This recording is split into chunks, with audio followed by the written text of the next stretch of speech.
From now on, you will not find a spare tire in new vehicles.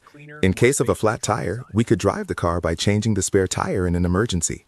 However, you will no longer be provided with this extra tire. This is because the Ministry of Transport changed some rules back in 2020. According to these rules, vehicles falling under the M1 category, which have seating for 9 passengers including the driver, and weigh less than 3,500 kilograms, will no longer come with a spare wheel. But there are some conditions to be aware of. For instance, these vehicles will only have tubeless tires, and you will also be provided with a complete kit for repairing puncture tires. These vehicles will also be equipped with a tire pressure monitoring system. Thus, these cars will be sold without a spare tire.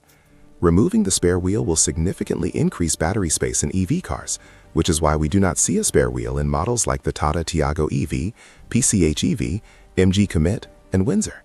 Let me know what you think about this decision in the comments, and make sure to subscribe to the channel.